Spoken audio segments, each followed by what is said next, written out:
Hey guys, Professor Bill, Comic Book University, and Infinity Wars issue number 4. All right, there was a lot of humor attempts in this.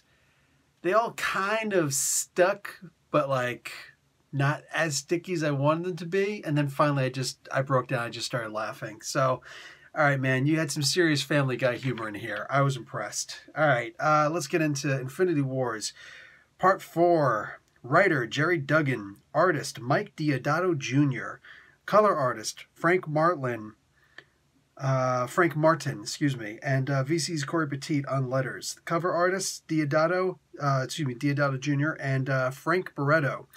A couple of variant covers, so yeah. Anyway, dude, so we start off with the Emma Wolverine thing, and don't worry, this actually splits very quickly. All right, because yeah, so the first character to ever be saved from the merging, the Infinity Warps, is Emma Frost and Wolverine. Wolverine's kind of left there. He was funny. All he wants is some suds. All he wants is some, a brew, a nice beer. And he got like all the stupid jokes that were happening before. I gotta be honest, man. They were stupid jokes that I was like, I'm not gonna laugh at this. I'm not gonna laugh at this. Nope, I refuse to laugh at that. And finally, the one part with, hey, you killed my beer. I'm doing it again. I broke down. I just started laughing out loud. Like, you son of a bitch. like there are times you just don't want to laugh at stupid jokes, but they're just so on cue that, like, I'm just, damn it. I'm really mad at Jerry Duggan for making me laugh at that, man. Like, yeah. That's messed up. So anyway, and it's like just enough because all of a sudden we don't have to deal with Wolverine anymore. And it's a shame because, like, you don't have to. I get it. But no, I guess it was necessary to get rid of him for now because he would have definitely interfered. Anyhow, there's Devondra. She's the gigantic. She's basically like, what's the name of that big spider? Oh, I know the name, and it's like right there on the tip of my tongue. The big spider from Lord of the Rings. You know what I'm talking about. Beobel. Probably just ruined it for you guys by trying to say it, and I messed it up. Shabalba. Shalob. Shalab. Anyway, so it's one of those names. Somebody will mention it. I will thank you. More than one person will probably mention it. I will thank all of you.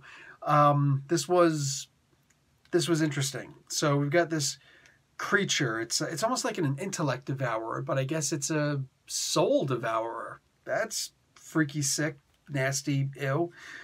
It was interesting to see that Miss Marvel and Kang would be connected, that they would be infinity warped together. Why?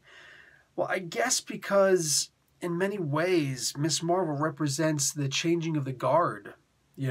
She's beloved, and it's hard to sit here and hate on Miss Marvel. Oftentimes I wonder, today there's a brand new Miss Marvel out, and I didn't buy it. And in my head, I'm just thinking, why the hell don't you just catch up and read all these books so that you can start reading Miss Marvel also? The problem is, I think that G. Willow Wilson is going to come off of the book, in which case, oh noes. Am I going to want to read Miss Marvel when it's not G. Willow Wilson? I don't know. I might like it more. I don't know. But either way, it was interesting to have these two together, especially with the digital comic that had come out, the Avengers digital comic that had come out a couple months ago. By now, it should definitely be in physical copy. It was interesting. We see a little monster.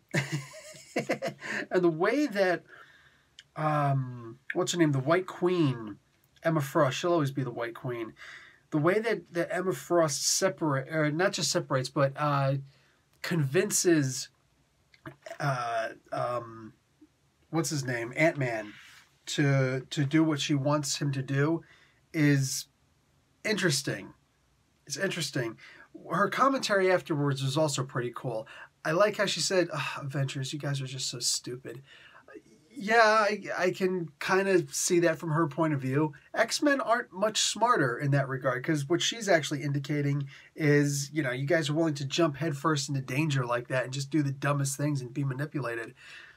Technically, anybody who listens to you, Emma, they're all being manipulated. So, a little smack on the butt is what worked for Scott, but it's not going to work for everybody. The Hulk. I got to give credit where credit's due, man.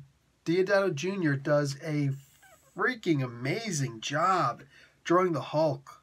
Like, Man, man, I just want to see this dude just do a Hulk comic book. I don't even know what to tell you. I don't need all these Avengers. I don't need all these characters. Like, the art is amazing, but I really just want to see him doing some Hulk, dude. The guy's awesome. So we get a little bit of what's going to happen in the future. We now see the direction that everything's going to go. And the last couple of panels, and of course the last page, which is a full page splash.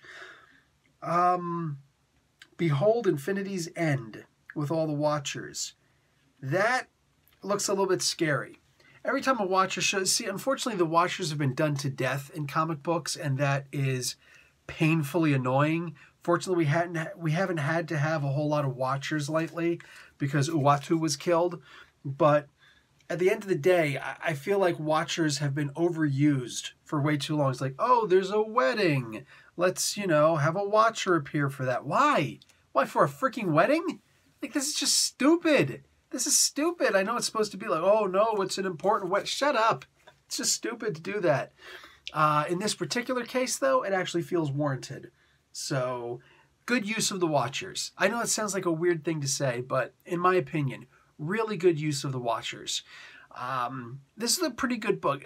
I'm telling you, man, I saw the cover and I saw the Infinity Warps, and I'm not feeling the Infinity Warps. I'm just not. I know some of you guys are, some of you guys aren't, some of you guys are picky choosy. With me, though, sorry, guys, I'm just not feeling them. So I saw the cover. I'm like, I don't think I'm going to like this issue. I'm just going to skim through this really quick. But I wound up liking it. And I think it's because of Duggan's very good... Like, I bet you he'd be a good stand-up comedian. I'm just saying. Why? He wrote Deadpool for how long? And kept it interesting for how long? And now he's going to start, having Wolverine... cracking a couple jokes that, yeah, Wolverine would probably joke. Like, he's not telling knock-knock jokes here. But the use of dialogue for Wolverine doesn't happen very often. It made me actually laugh out loud. I was impressed by that. Anyway, tell me what you guys think. Honestly, I'm curious because I'm not feeling the Infinity Warps as much as I think I want to, even though I do have some moments like that. What are you guys' opinions right now? We're more than halfway through, all right? I'm enjoying the Sleepwalker because I loves me some Sleepwalker, and he's being handled really great. Again, good job. But the Infinity Warps, and then the Infinity Wars in and of itself. How are we doing so far? How do you guys feel about the Infinity Wars so far? Comments below. Like, seriously, I genuinely want to know. All right, guys. Professor Bill, Comic Book University. Class dismissed.